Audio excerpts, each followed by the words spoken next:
to another beautiful day and another home hint from Border Home Inspection. In this episode, I talk about how to save energy in your home so that your fuel bills can be lower.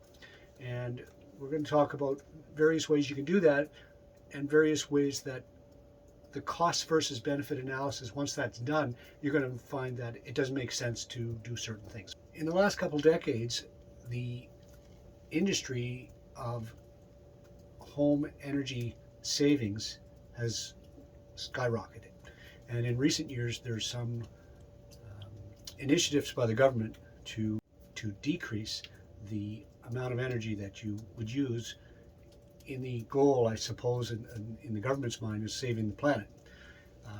It just makes sense to me to save energy where you can, so long as it's a profitable thing to do. So you look at it and you say, okay, if I can do a cost versus benefit analysis, does it make sense?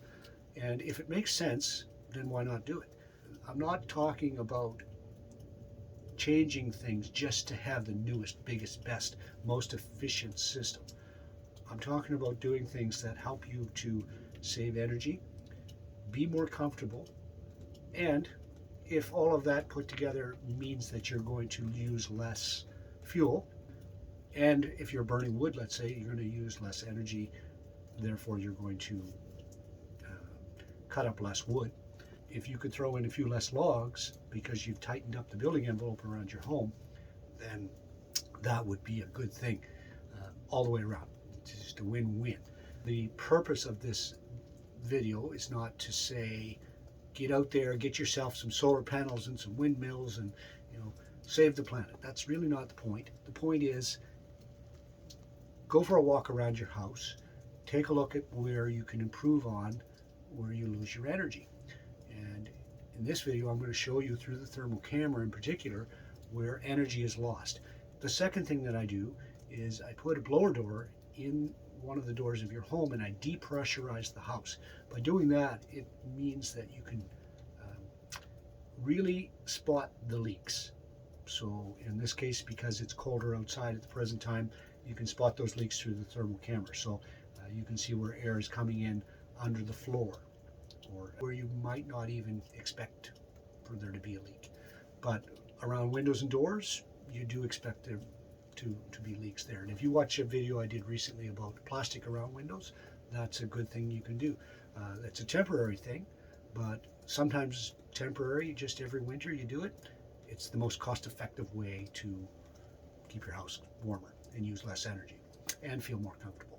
So I'm not advocating for changing your mid-efficient furnace to a high-efficient furnace just because a high-efficient furnace is more efficient. It might be, but when you look at your gas bill, the difference in the gas, in the fuel consumption might be very minimal, and therefore you're not saving a lot of money. But you're spending a lot of money to save a little. If I do an energy audit on your home, your windows might be 30 years old, let's say, but they're a sealed unit and they seem to be operable and in good condition. In that scenario, it's highly unlikely that replacing the windows is going to be a cost-effective means of reducing your energy. It will help, it will make your house more comfortable, and there's various reasons why you'd want to do it, but if your goal is to save energy and to save money on fuel, then changing the windows is probably not the best thing to do. It's certainly not the first thing that you'd want to do in most scenarios. So I want to show you how an energy audit is done. Roughly, I'm just getting into this business, so I don't know everything there is to know, of course, but I'll show you generally what we do as energy auditors to come in and assess your house and give you some ideas and some concepts about how you could save money.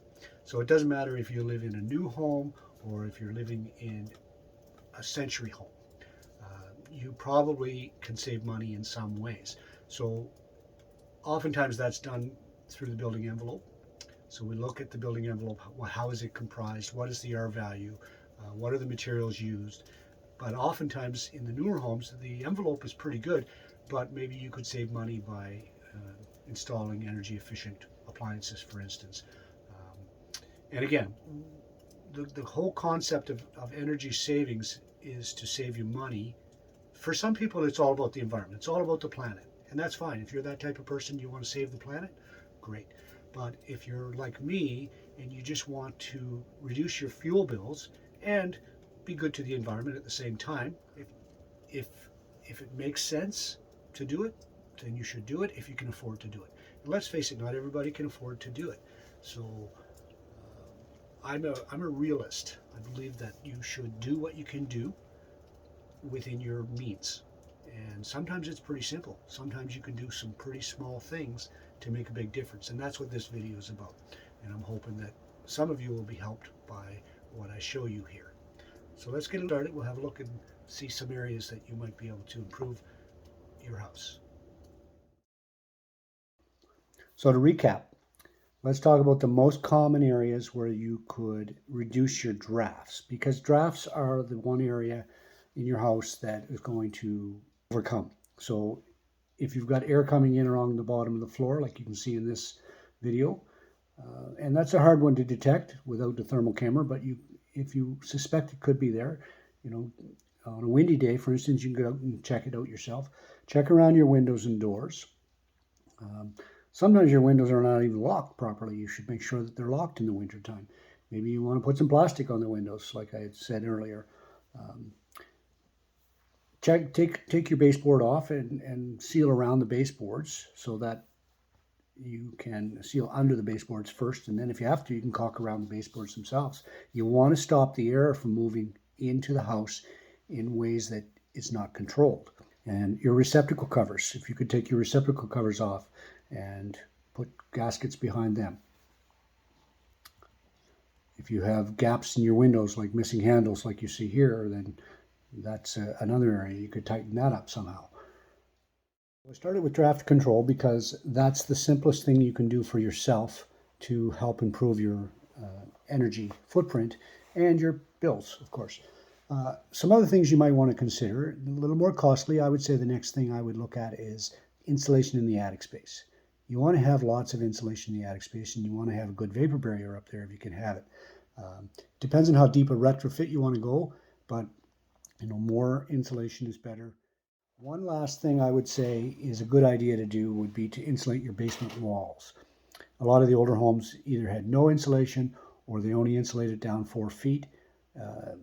It's always a good idea to have at least R20 insulation in your basement walls and insulate the entire basement wall.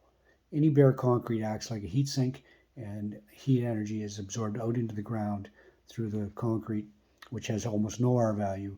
So I always recommend adding insulation to the basement. And a lot of these things you can get the Greener Homes Grant money for right now if you go through the Greener Homes procedure and do the energy audit, make the retrofit, and then apply for the grant and have the energy auditor come back and do a follow-up inspection.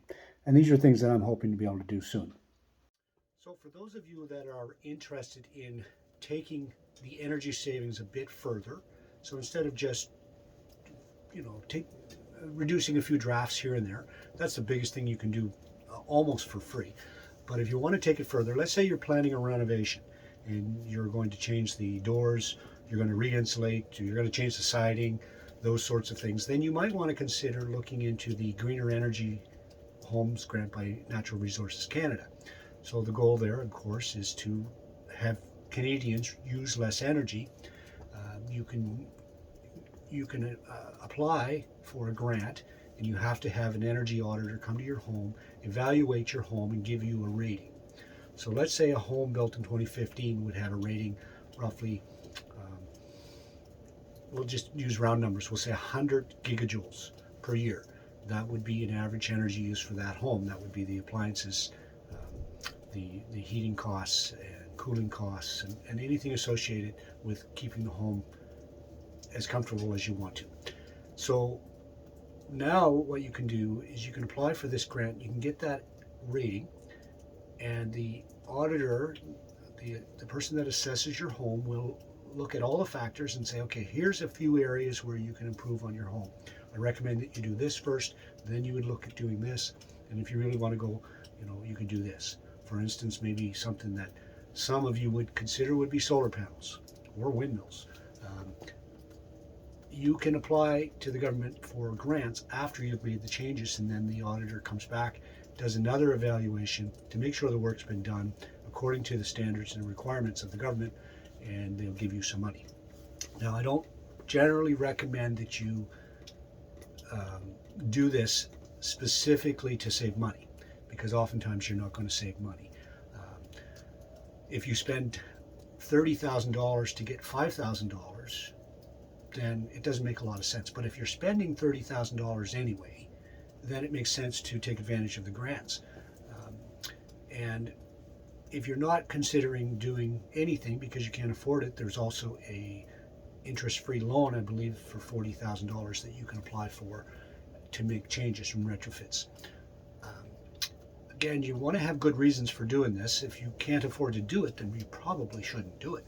So one of the things in the energy audit business, you try to determine the number of air changes per hour. From what I understand, about 3.5 air changes per hour is about a normal 2015 code compliant house would have somewhere around 3.5 air changes per hour. In an older home like I live in, it might be 5, 6, 7, 8 air changes per hour. And in a home that has broken windows or, no vapor barrier, drafty, poorly insulated attic, those types of things, they say 1970s or older home, it might have over 10 air changes per hour.